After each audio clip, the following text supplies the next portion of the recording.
मंगलमय मंगलकरण वीतराग विज्ञान नमो ताहि जाते भये अरहंतादि जो विद्यादि सागर सुधी जो विद्यादि सागर सुधी गुरु हैं हितैषी शुद्धात्म में निरत नित्य हितोपदेशी वे पाप ग्रीष्म ऋतु में जल हैं सयाने पूजून के सतत केवल ज्ञान पाने पूजून के सतत केवल ज्ञान पाने। बोले भगवान महावीर स्वामी की, आचार्य कुंद कुंद स्वामी की, आचार्य गुरुवर विद्यासागर मुनि महाराज।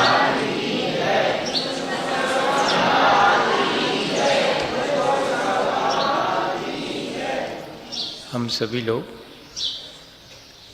अनुप्रेक्षा या भावनाओं पर विचार कर रहे हैं। बार बार विचार की इस प्रक्रिया से हमारे भीतर अच्छे विचारों में दृढ़ता आनी चाहिए और इतना ही नहीं, हमारे भीतर एक भावनात्मक परिवर्तन भी होना चाहिए। इसी उद्देश्य के लिए हम इस प्रक्रिया को निरंतर दोहरा रहे हैं। हमने इस संसार में अपने जीवन की क्षणभंगुरता का विचार किया है और क्षणभंगुरता का विचार करके हमने अपने जीवन में शाश्वत की खोज करने की रुचि जागृत की है। पिछले दिनों हमने इस जीवन को शरण देने वाले एकमात्र धर्म और पंच परमेष्ठी हैं ऐसा विचार किया है। हमने इस संसार में हमेशा जन्म मरण का आवागमन का दुख पाया है, इसलिए हमने विचार किया है कि इस संसार के आवागमन से छुटकारा पाने का उपाय करना चाहिए। जब हम यहाँ अपने सुख दुख को स्वयं भोगते हैं तो हमने विचार किया है कि हमें सुख दुख के लिए दूसरे को कारण नहीं मानना चाहिए। दूसरे ने मुझे दुख पहुँचाया, उससे शिकायत नहीं होनी चाहिए, और दूसरा कोई मुझे सुख देता है उसके प्रति राग भाव भी नहीं होना चाहिए, क्योंकि मैं राग और द्वेष करूँगा तो फिर मेरा ये दुख और ज़्यादा बढ़ेगा। मैंने ये भी विचार किया है कि इस शरीर से मैं अलग हूँ। शरीर ज़रूर मेरे से इतना एक मेक हो गया है कि मुझे अपने और शरीर के बीच में अंतर स्पष्ट अनुभव में नहीं आता है, पर मेरे अपने श्रद्धान में, मेरे अपने ज्ञान में ये बात स्पष्ट आनी चाहिए कि शरीर का स्वभाव अलग है, मेरा अलग है। मेरी अपनी पहचान मुझे होनी चाहिए। मेरी अपनी इस पहचान को मुझे अपने जीवन में हमेशा स्मरण में रखना चाहिए। मैं जानने देखने वाला हूँ, शरीर जड़ है, उसमें ज्ञान और दर्शन की कोई सामर्थ्य नहीं है। मैं इसे अपना ना मानूं, क्योंकि मैं इसे अपना मानता हूँ तब मुझे ये बार बार मिलता है। अब मैं शरीर से अलग हूँ तो अलग ही हो जाना चाहिए, और मुझे उस अपने अन्यत्व स्वभाव की तरफ भी ध्यान देना चाहिए। एयत्व विभक्त जो एकत्व है और सबसे पृथक है, ऐसा मेरा आत्मा है, उसका मुझे चिंतन बना रहना चाहिए। शरीर इतना ही नहीं कि क्षणभंगुर है, वो अपवित्र भी है। मैं उसको पवित्र बनाने का प्रयास करता हूँ कि किसी न किसी दिन तो पवित्र हो जाएगा, लेकिन अब मुझे मालूम पड़ गया है कि वो कभी पवित्र नहीं होगा। मुझे इसमें बैठे हुए आत्मा को, जो कि स्वभाव से तो पवित्र है लेकिन अपने वर्तमान के राग द्वेष परिणामों से विभाव को प्राप्त हो जाने से मलिन हो गया है, विकार से युक्त हो गया है, मुझे उसे विकार रहित बनाना है, उसे मुझे निर्मल बनाना है। शरीर की निर्मलता से हटकर मुझे अपने आत्मा की निर्मलता का विचार करना चाहिए। ये भी हमने विचार किया। इसके बाद हमने देखा कि निरंतर मैं शुभ और अशुभ जो भी भाव करता हूँ उससे मेरे भीतर भले और बुरे संस्कार निर्मित होते रहते हैं। ये प्रक्रिया ऐसी है कि मैं कभी इसे रोक ही नहीं पाता हूँ। मुझे इसका विचार करना चाहिए। यदि ये प्रक्रिया मेरे भीतर चल रही है, निरंतर खोटे भले और बुरे दोनों तरह के संस्कार, दोनों तरह के कर्म मेरे भीतर अगर संचित हो रहे हैं, तो इससे मेरा कोई लाभ है या नहीं है? तो मैं देखता हूँ इससे मेरा कोई लाभ नहीं है। आश्रव दुखकार घनीरे, आश्रव जितना भी है वो मुझे संसार में पीड़ा देने वाला है। शुभ का आश्रव होता है, मुझे लगता है कि जैसे मेरे जीवन में सुख आ गया, लेकिन वो सुख भी क्षणिक ही होता है। अशुभ का आश्रव होता है, वो तो मुझे अपना फल अशुभ रूप या कि दुख रूप ही देता है। इसलिए मुझे इस आश्रव को उपयोगी नहीं मानना है। इतना अवश्य है कि जब तक मैं अपने इस आश्रव को नहीं रोक पा रहा हूँ, अपने इन कर्मों के आगमन का द्वार बंद नहीं कर पा रहा हूँ, तब तक मुझे एक ही विचार करना चाहिए कि जैसे बने तैसे, और मुझे अशुभ के आश्रव को तो या अशुभ संस्कारों को अपने भीतर संचित होने से रोकना है। और जो अपने खोटे संस्कारों को जो निरंतर अपने भीतर संचित हो रहे हैं, आ रहे हैं, उनको रोकने की प्रक्रिया का नाम ही संवर है। इन्फ्लक्स ऑफ कर्मास और स्टॉपेज ऑफ कर्मास और पार्शियल डिसोसिएशन ऑफ कर्मास, ये तीन चीजें हमें हमेशा दिमाग में बनी रहें। मोक्ष भावना नाम की कोई भावना नहीं रखी आचार्य भगवंतों ने। आश्रव भावना रखी, संवर भावना रखी और निर्जरा भावना रखी। आश्रव के मायने कर्मों का आना, संवर के मायने कर्मों का आना रुक जाना, और निर्जरा के मायने संचित कर्मों का आंशिक रूप से आत्मा से पृथक हो जाना। Dissociation of, partial dissociation of कर्म, इन तीनों भावनाओं को रखा। इसमें से आश्रव भावना तो जो है वो हे है, और संवर और निर्जरा भावना मेरे लिए उपादेय है। भावनाएं तो तीनों उपादेय हैं। आश्रव तत्व की अपेक्षा से अगर विचार करेंगे तो आश्रव भावना तो संवर का कारण है, इसलिए वो भी मुझे ग्राह्य है। मुझे कर्मों का बंधन स्वीकार नहीं है। मुझे कर्मों के बंधन से छुटकारा पाने के लिए ये भावनाएं भाना अवश्य स्वीकार है। ऐसा अपन ने तीन विशेष प्रकार से, जो तीन तत्व भी हैं, उन्हीं को हमने उनके हानि या गुण और दोष इनका विचार किया है, इसलिए वो भावना है। आश्रव तत्व, संवर तत्व और निर्जरा तत्व। और भावना में क्या अंतर है? आश्रव, संवर और निर्जरा में तो हम उनके भेद प्रभेद और उनके विस्तार से उनके बारे में समझते हैं, लेकिन आश्रव, संवर और निर्जरा भावना में हमें क्या करना है, हमें किस में लाभ है, किस में हानि है, इस बात का विचार किया है। और उससे निरंतर अपने आत्मा की तरफ, अपने ज्ञान और वैराग को बढ़ाने के लिए हमने आश्रव, संवर और निर्जरा भावना का पिछले दिनों विचार किया है। हमारा विचार करने का एक ही उद्देश्य है, हमारी अज्ञानता हटे और हमारे अंदर संसार के प्रति जो आसक्ति है वो भी घटे। अज्ञान और आसक्ति दोनों घटाने के लिए, ज्ञान और वैराग दोनों बढ़ाने के लिए हम निरंतर ये विचार कर रहे हैं। ज्ञान और वैराग बढ़ने से ही मेरा जीवन अच्छा बनेगा, ये हमारा अपना मुख्य लक्ष्य है। यहाँ तक हमने अपनी इस विचार की यात्रा को लगातार किया है। हम थोड़ा सा और आगे बढ़ें। इस संसार में जिसमें कि हम रह रहे हैं, इसे हम सामान्य रूप से सृष्टि या संसार कह देते हैं। जैनाचार्यों ने इसे लोक कहा है। षड द्रव्यानि लोक्यन्ते इति लोकः। जहाँ 6 द्रव्य देखे जाते हैं वह लोक है, और जहाँ सिर्फ अकेला आकाश है वो अलोक आकाश कहलाता है। जिसमें हम बैठे हैं वो लोक आकाश है, उसे ही लोक कहते हैं। और जहाँ सिर्फ आकाश है वो अलोक कहलाता है। यूनिवर्स और एंटी यूनिवर्स, सामान्य रूप से हम सब के अंदर ये धारणा बैठी हुई है कि ये जो सृष्टि है, ये जो लोक है, इसका कोई बनाने वाला है, इसका कोई मिटाने वाला है, इसका कोई धारण करने वाला है। लेकिन वास्तव में हम विचार करें तो इस सृष्टि को अगर कोई बनाने वाला है, तब फिर उसे किसने बनाया? उस व्यक्ति ने इस सृष्टि को कहां बैठ करके बनाया, ऐसा विचार करना पड़ेगा। यदि अपने मन में यह विचार आता है कि किसी ने इसे बनाया होगा, कोई इसे धारण करता होगा और कोई इसे नष्ट भी कर देगा। किन्हू न करे न धरे को, षट द्रव्यमयी न हरे को, सो लोक माही बिन समता, दुख सहे जीव नित भ्रमता। हमें इस बात का विचार करना है कि क्या वास्तव में इस सृष्टि को किसी ने बनाया है? तो आचार्य भगवंत तो कह रहे हैं कि किसी ने नहीं बनाया। कोई इसे धारण करता है तो कोई इसे धारण भी नहीं करता है, तो कोई इसका नाश कर सकता है? नहीं, कोई इसे नष्ट भी नहीं कर सकता। लेकिन क्या करें, ये कर्ता भोक्ता और स्वामी पने का जो भाव है, जो अहम बुद्धि है, वो ऐसा हमारे भीतर विचार उत्पन्न करती है जैसे कि इस सृष्टि को करने वाला मैं ही हूं। मैं अपने परिवार को चलाता हूं, मैं अपने समाज का एक अंग हूं, इसलिए समाज को भी, यहां तक कि मैं अपने देश को, फिर ऐसा लगने लगता है जैसे सारी सृष्टि को भी मैं ही चलाता हूं। या कि मन में ये भाव आता है कि मैं सृष्टि को चलाऊं, चला नहीं पाता हूं, ये बात अलग है, घर को ही नहीं चला पाता हूं, अपने लोग ही हमारी बात नहीं मानते, पर मन में तो यही आता है कि सारा संसार मेरे मुताबिक चले। ये जो कर्तापने की बुद्धि है, शायद यही हमारे लिए दुखदाई है।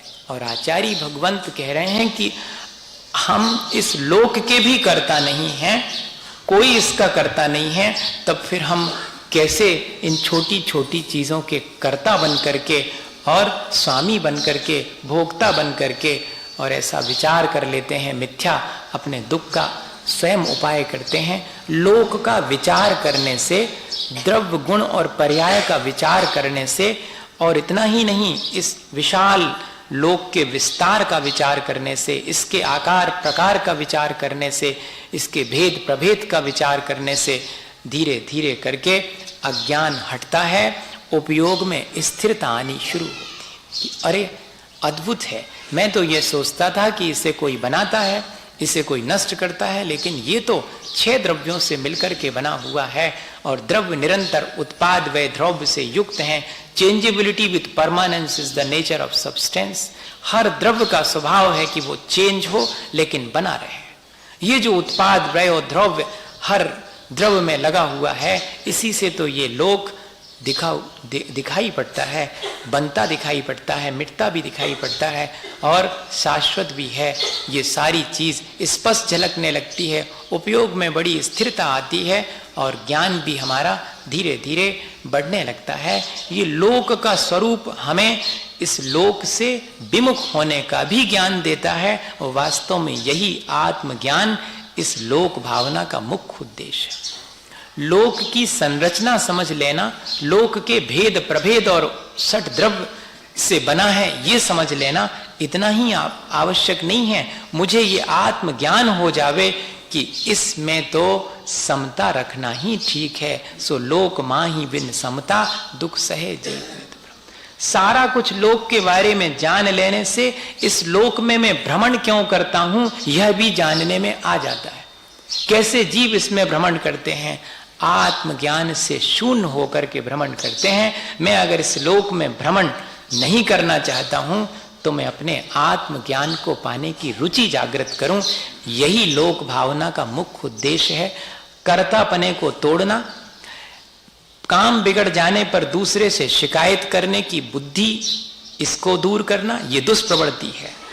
हाँ, आप करें सिर औरन के लादें, स्वयं करके इस संसार में दूसरे पर लादने की दुष्प्रवृत्ति और जग की आशा, कुछ तो मिलेगा इसमें, सुख मिलेगा। ये 3 चीजें, कर्तापने का भाव और दूसरे के ऊपर अपने दोषों को थोपने की दुष्प्रवृत्ति और संसार की आशा, ये तीनों चीजें ही इस लोक भावना का विचार करते समय विचार करने की हैं। अपन सोचते हैं कि नहीं, लोक के स्वरूप का विचार कर लो, लोक कैसा है। 3 लोक हैं, अधोलोक है, मध्यलोक है, ऊर्ध्वलोक है। ऊर्ध्वलोक में देवता रहते, अधोलोक में नारकी जीव रहते, मध्यलोक में मनुष्य और तिरंच रहते हैं। ऐसा विचार कर लेंगे और हो गया। ऐसा है कि 14 राजू तंगनव, लोक पुरुष संठान। बस ये 14 राजू है और कैसा है, जैसे कि कोई मनुष्य अपने कमर पर दोनों हाथ रख के पैर फैला के खड़ा हो तो जैसी आकृति बनती है वैसी इस लोक की आकृति है। बस ऐसा विचार कर लिया, हो गई 12 भावनाएं, लोक भावना हो। नहीं, इतना तो अपन कई बार कर चुके हैं। अकेले लोक का ऐसा विचार करने से काम नहीं होगा। इस लोक में मैं भ्रमण करता हूं, मेरे अज्ञान के कारण भ्रमण करता हूं, मेरी अहम बुद्धि के कारण, मेरी अपनी शिकायत करने की दुष्प्रवृत्ति और संसार से आशा रखता हूं मैं, ये मेरे अपने दुख का कारण है इस संसार में। ऐसा विचार इस लोक भावना के साथ करना चाहिए। कर्तापने की बुद्धि कैसे आ जाती है? एक व्यक्ति बताते हैं कि वो किसी एक परिवार में जाते थे जो कि वैदिक संस्कृति को मानने वाले। अधिकांश लोगों के अंदर यही है कि ईश्वर करता है। हालांकि गीता में बहुत स्पष्ट लिखा हुआ है कि न कर्तृत्वम न कर्माणि लोकस्य सृजति विभु स्वभावस्तु प्रवर्तते। हे अर्जुन, यदि तुम ये मानते हो, श्री कृष्ण से कहलवाया गया है कि हे अर्जुन, यदि तुम ये मानते हो कि इस संसार को मैंने किया है, मैं इसका करता हूं, यह सृष्टि मेरा कर्म है, तो यह मानना तुम्हारा मिथ्या है। स्वभावस्तु प्रवर्ते, ये संसार तो स्वभाव से ही प्रवर्तित होता है। मानस में उठा के देखें तो यही लिखा हुआ है कि जो जस करे सो तस फल चाखा, कर्म प्रधान विश्व करी राखा। ये विश्व पूरा कर्म प्रधान है, किसी ने इसको बनाया नहीं, लेकिन इसके बाद भी प्रचलित यही है। अगर देखें जैन दर्शन के अलावा सारे दर्शनों में यही प्रचलित है कि सृष्टि किसी के द्वारा बनाई। हमारे बच्चे भी स्कूलों में जाकर के यही पढ़ के आते हैं कि कोई ईश्वर नाम की चीज है जो कि वहां आकाश में बैठा हुआ है, उसके हाथ में डोरियां बंधी हैं ऐसी और उनमें हम बंधे हैं, तो वो ऐसा हिलाता है तो हम यहाँ पर हिलते रहते। फिर किसी दिन वो डोरी खींच के हमें अपने पास बुला लेता तो हम उसमें समा जाते हैं, खत्म। हाँ, ऐसा सामान्य रूप से छोटे छोटे बच्चों के भीतर भी यही बात है। अगर देख ले में सबको यही लगता है। जब अपन कहते भी हैं अब क्या पता, भगवान जाने, वो जैसो करे सो। हाँ, अब भगवान ने हमें ऐसे ही बना दो, भगवान ने हमें दिया ही नहीं, ऐसा कहने में भी अपने मुंह से कई बार आता है इस तरह का।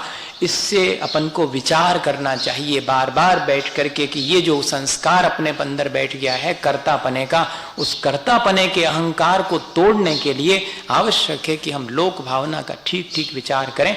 तो वो वहाँ एक परिवार में जाते थे, उनका मानना था कि ईश्वर ही करता है। तो वो हमेशा कहते थे उनसे कि जैन साहब, आप एक अकेले हो संसार में, बाकी पूरी दुनिया तो भगवान को कर्ता मानती, आप तो भगवान को कुछ भी नहीं मानते, करते ही नहीं मानते। तो उन्होंने कहा ऐसा नहीं, हम भगवान को सर्वशक्तिमान मानते हैं, भगवान सबसे विशुद्ध हैं, हम उनको बहुत पूज भी मानते हैं, लेकिन हम ये नहीं मानते कि वो दुनिया भर का करते हैं। अरे एक गृहस्थी चलाने वाले को तो इतनी तकलीफ है, वो भी पूरे संसार को चलाएं तो आकुल विकल्ले हो जाएंगे।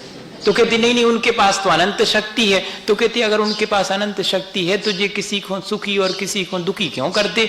अगर इतने दयालु हैं, अनंत शक्तिवान हैं, तो सबको सुखी कर देवे। कहती नहीं, ऐसा नहीं है, जो जैसा करेगा वैसा फल देंगे वो। अरे जब ऐसा ही बात है तो फिर जय क्यों ना मान लो, भगवान को बीच में क्यों लाते? जब जैसा करेंगे वैसा फल देंगे तो अपने ही आप मिल जाएगा, इसकी क्या आवश्यकता? लेकिन इससे उनको संतोष नहीं हुआ। एक दिन जो है जब वे जैन साहब पहुंचे, खाने पर बैठे, तो उन्होंने कहा कि देखो जैन साहब, आप मानते नहीं, अब तो हमारे जीवन का उदाहरण भी हम आपको बताए देते। हमारी दोनों किडनियां फेल हो गई थी, डॉक्टर ने तो कह दिया था कि अब तो फेल है किडनी, समझ लो, और इलाज करवा लो। लेकिन पता नहीं ईश्वर की ऐसी कृपा हमारे ऊपर हुई कि हमारी दोनों ठीक हो गई, देख लो किडनियां, और हम एकदम बढ़िया हैं, चंगे। अब तो मानो आपकी ईश्वर है और वो ही सब कुछ करता है। तो ये कुछ नहीं बोले, भोजन करते रहे। बोले इसका मतलब है आप चुप हो, इसका मतलब आपने मान तो लिया। बोले नहीं भाई साहब, हम तो विचार ये कर रहे हैं कि आपके ईश्वर को जी उपद्रव सूझते ही क्यों है? अगर ठीक ही करने थी तो पहले खराब काहे करी थी? अगर आपका ईश्वर सब कुछ करता है और ठीक भी उसने कर दी तो जो उपद्रव क्यों करता? पहले खराब करी फिर बाद में ठीक कर दी। ऐसा विचार कर, किसी का अपन कमेंट नहीं कर रहे, किसी पर अपन विचार कर रहे हैं कि वास्तव में देखो अपन कैसी कैसी मिथ्या मान्यताओं से ग्रसित हो जाते। ऐसा मिथ्या विचार, हमारे संस्कार ऐसा बैठ गया है इस सृष्टि के बारे में कि सृष्टि को कोई चलाता है, कोई उसका करता है, और हम भी जो है उसी अहम भाव से इस सृष्टि को करने लगते। हमें ऐसा लगता जैसे परिवार हमारे बिना नहीं चलेगा। जब हम परिवार में नहीं थे तब भी परिवार चल रहा था, और जो व्यक्ति परिवार में से चला जाता उसके बाद भी परिवार ज्यों का त्यों चलता। समाज में से चला जाता, 2-4 दिन याद करते, फिर उसके बाद भूल भाल जाते, दुनिया ज्यों की त्यों चलने लगती। किसी से आज तक नहीं रुकी, किसी के होने से आगे नहीं बढ़ी और किसी के नहीं होने से रुकी नहीं है भैया। जैसी चलती थी वैसी चलती है। ये तो हमारा अपना अहंकार है। जैसे कि बकरी गाड़ी के नीचे, बैलगाड़ी के नीचे खड़ी थी छाया में, और जब बैलगाड़ी चली तो छाया आगे आगे चली, तो वो भी उसी छाया में चलने लगी। और थोड़ी देर में उसने सोचा कि अब तो अगर हम रुक गए तो बैलगाड़ी रुक जाएगी, हमारे ऊपर चल रही बैलगाड़ी। अब ऐसा अगर बकरी सोचे, ऐसा मिथ्या विचार करे, तो हम हंसेंगे उस पर, कह रही कैसा विचार। ऐसा ही तो अपन भी है, अपने ऊपर भी हंसी आनी चाहिए कि अपन सबके कर्ता धर्ता बने हुए बैठे जाते हैं कि जैसे हम ही सबको चला रहे हों। अरे भैया, अपने परिणामों के कर्ता धर्ता हम हैं, पर के कर्ता धर्ता हम नहीं हैं। ये पर कर्तृत्व की जो बुद्धि है वो लोक भावना से हमारे अंदर घटनी चाहिए। हमारे भीतर ये इस बात से विरक्ति होनी चाहिए, हमारे ज्ञान में परिवर्तन आना चाहिए। और दूसरी चीज जो हमने कहा कि कर्तृत्व बुद्धि कम होनी चाहिए, और दूसरी ये जो शिकायत करने की, काम बिगड़ जाने पर, जब काम बन जाता है तो उसका श्रेय तो हम ले लेते इस संसार में। क्यों हम कर्ता बन जाते फौरन कि देखा मैंने किया और कितना बढ़िया किया मैंने, ऐसा कर्तापने का अहंकार कर लेते। और इतने नहीं, जब काम बिगड़ जाता है तो दूसरे पे थोप देते कि वो ऐसा, इनने ऐसा कर दिया इसलिए ऐसा हो गया, ऐसा नहीं होता तो हमारा तो काम अच्छा ही हो जाता। सबके अंदर यही चीज चलती है। थोड़ा सा इसमें भी कमी लाना चाहिए, थोड़ी अपनी जिम्मेदारी भी अपने ऊपर तो ले लो। भैया हमारे हाथ से बिगड़ गया, ऐसा बहुत कम है कि हम ये बात स्वीकार करें। हमेशा काम बिगड़ने पर दूसरे पर ही थोपते हैं। इसी से मालूम पड़ता है कि अभी कर्तापने का भाव गया नहीं है।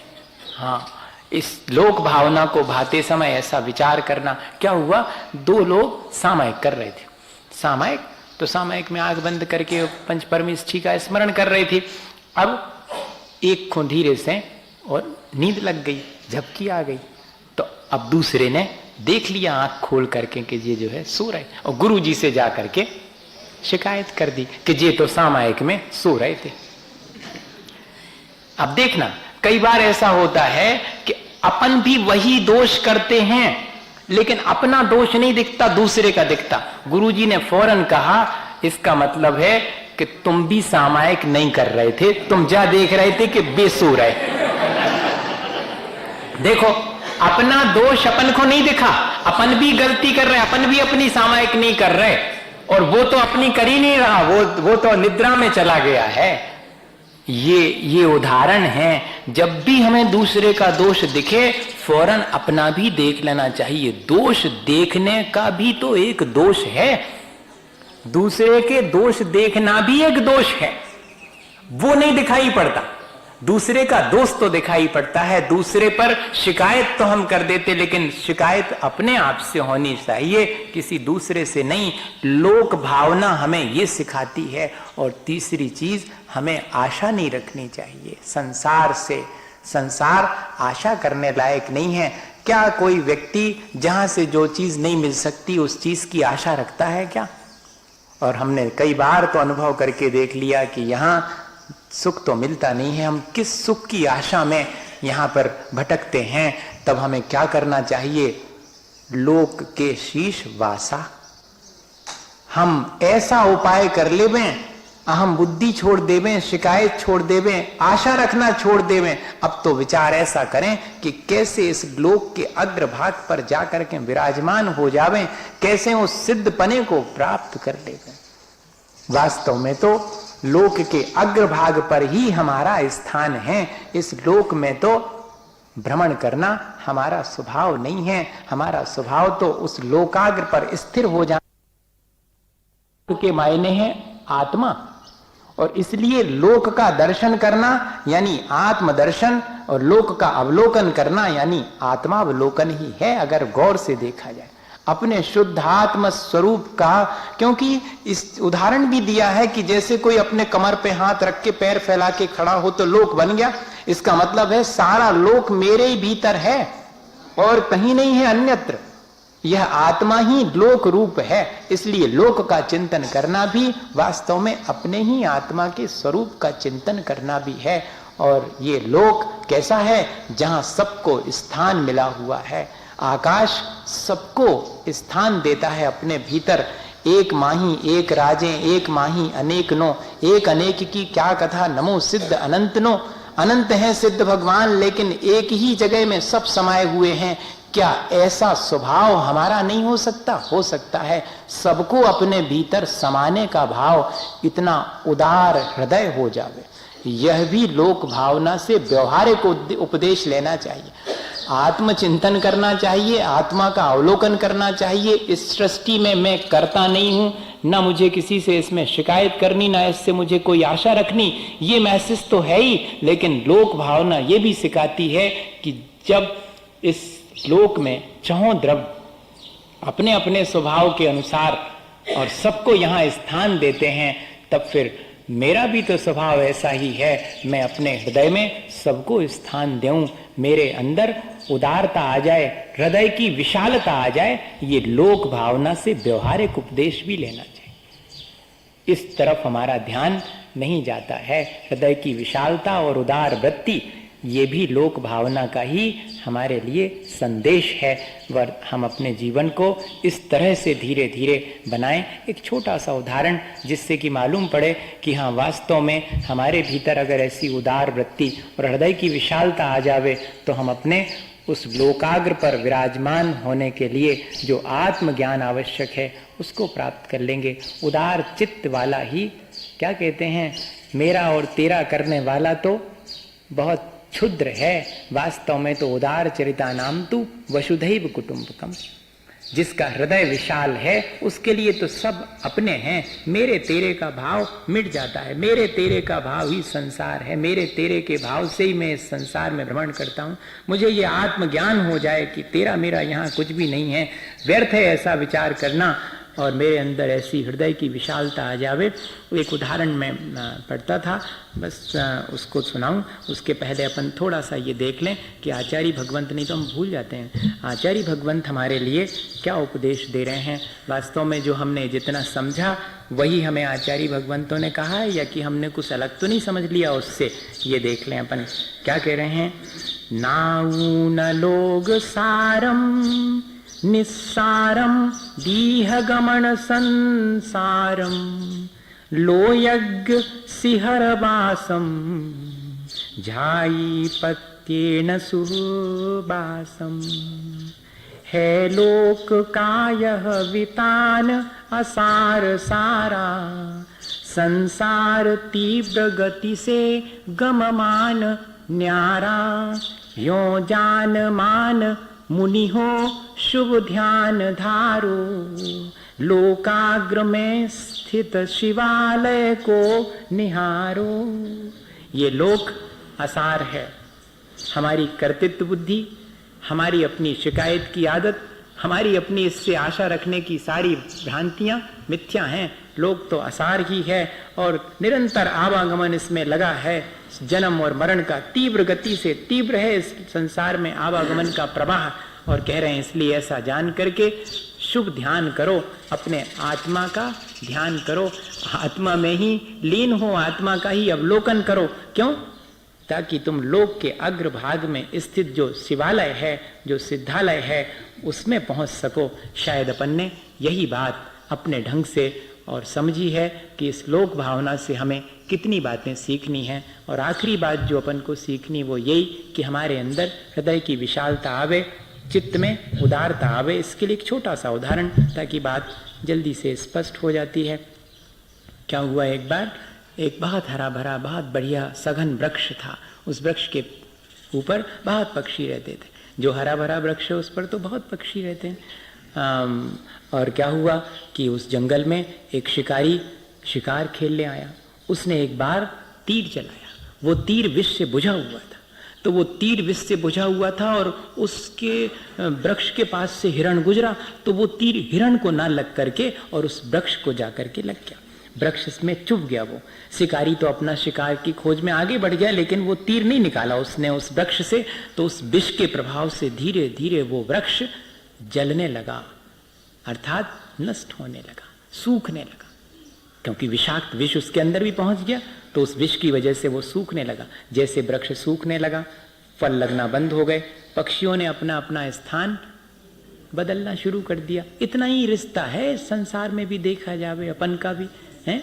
इससे ज्यादा और क्या है? जहां अपन को अपना स्वार्थ पूरा होता दिखता है, उस जगह अपन इकट्ठे हो जाते हैं, वहां रहने लगते हैं, परिवार बना लेते हैं, समाज बना लेते हैं। फिर जब स्वार्थ नहीं सकता है तो छोड़ छोड़ के अपना चले जाते हैं। पक्षी भी चले जाने लगे। एक तोता था, वो तोता जो है उसका जन्म उसी वृक्ष पर हुआ था। हालांकि और भी बहुत सारे पक्षियों का जन्म उसी वृक्ष पर हुआ था, लेकिन उस तोते के मन में एक ही भाव था कि इस वृक्ष ने कितना उदार है, कितना विशाल हृदय है इसका, कि हम सबके लिए इसने स्थान दिया।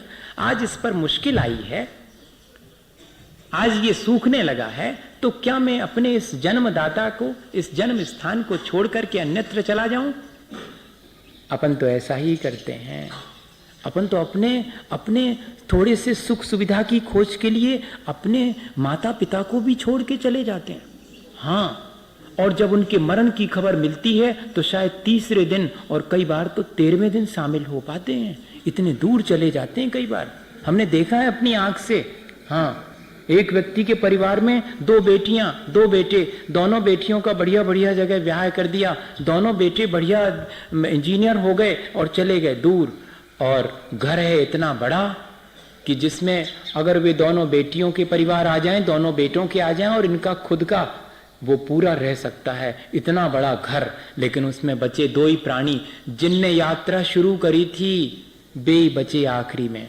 हाँ, अब कितने कितने साल के, 55 और 60 साल के हो गए। रात को 12 बजे हार्ट अटैक होता है। तब जो बहू, जो आज 60 साल की माँ हो गई, जिसकी अपनी बहुएं हैं, जो कभी घर से बाहर ऐसे नहीं निकली रात में, उसे अपने दरवाजे खोल करके बाहर आवाज देनी पड़ती कि कोई तो हो जो बचा ले, डॉक्टर को बुला दे। कोई नहीं है। जिनके 2-2 बच्चे, जिनकी भरा परिवार, जिनकी बेटियां, और उनके कोई नहीं है, और वे बुला रहे हैं। और फिर वो तो ये छोटा सा गांव, इसलिए उस गांव में और फौरन डॉक्टर आ गए और उन्होंने देख लिया, बच गए। वो दोनों मेरे पास आए, कहा आप ठीक कहते हैं, हमने जहां से यात्रा शुरू की थी, हमने पाल पोस के बड़ा किया, क्या हुआ, क्या काम आए? अब हमें विरक्त हो जाना चाहिए, अपना धर्म ध्यान करना चाहिए, घर छोड़ देना चाहिए। वास्तव में यही स्थिति है। सब यही करते हैं, सब कोई ध्यान नहीं रखता। इतनी हृदय की विशालता नहीं है कि जिनने हमें पाला पोसा उनको अपने पास बुला ले। नहीं, कोई नहीं बुलाता। हमारी गृहस्थी में दिक्कत हुई, हम तो चल नहीं रहो, हम माता पिता को क्या चलें। अब मम्मी को सवेरे से अपनो मंदिर जाने, उनको 16 को खाने, इनको वो करने, हमारे बस को नहीं है, हमने बहू के बस को आए नहीं। बहुत स्पष्ट सा ऐसे ही देख, ये अपन लोक भावना भार है। एक तरफ तो बड़ी बड़ी बातें कर रहे हैं अपन, आत्मानुभूति की बातें कर रहे हैं, आत्मदर्शन की बातें कर रहे हैं, और एक तरफ देखें अगर तो इतनी हृदय में विशालता नहीं है। जहां हम लोक के शिखर अग्रभाग पर स्थित होना चाह रहे, वहां हमारे मन में इतनी तो विशालता होनी चाहिए कि हम अपने जिनको हम अपना मानते, चलो जो पराये हैं उनको छोड़ो, जिनको अपना मानते हैं उनका ही थोड़ा सा अपने हृदय में उनके लिए जगह बनाए रखें। ये उस तोते ने यही विचार किया और वो वहीं बना रहा। दाना पानी उसने छोड़ दिया, कहीं नहीं जाता था उस वृक्ष को छोड़ करके। क्या जाना, यही सूख रहा है, अब तो मैं इसको छोड़ करके कहीं नहीं जाऊंगा। कहते हैं ऐसा देख करके, और जो कोई वहां पर देवता थे वो आ गए।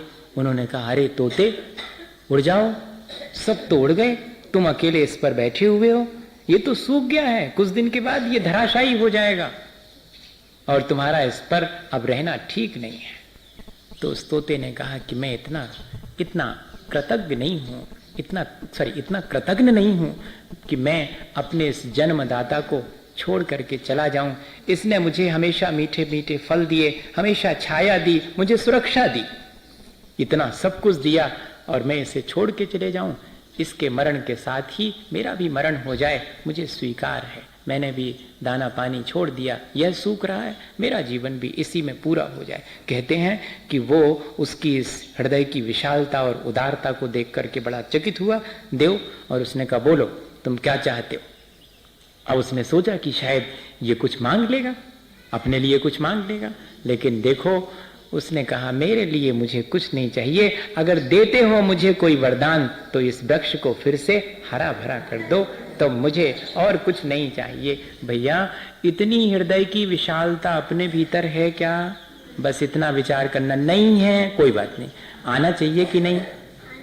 बस कब आएगी हमें नहीं मालूम, हम तो प्रयास करेंगे, हम रोज बैठ के इस बात का प्रयास करेंगे, रोज विचार करेंगे कि क्यों नहीं आती मेरे भीतर ऐसी विशालता, मैं क्यों नहीं जो है सब जीवों को नहीं दे पाता हूं आश्रय। कोई बात नहीं, लेकिन मेरे मन में सबके लिए आश्रय देने की भावना तो होनी चाहिए। भावना भाने में कौन सा हमको कोई बहुत बड़ा बोझा उठाना पड़ रहा है। हम रोज सुबह शाम सर्वे भवन्तु सुखिना सर्वे सन्तु निरामया सर्वे भद्राणि पश्यन्तु माँ कश्चित दुख भाग भवेत, सब जीव यहाँ पर सुखी हों। क्या ऐसी भावना नहीं भा सकते? इस लोक में सब भ्रमण कर रहे हैं, सब दुखी हैं और सब अज्ञानता की वजह से दुखी हैं।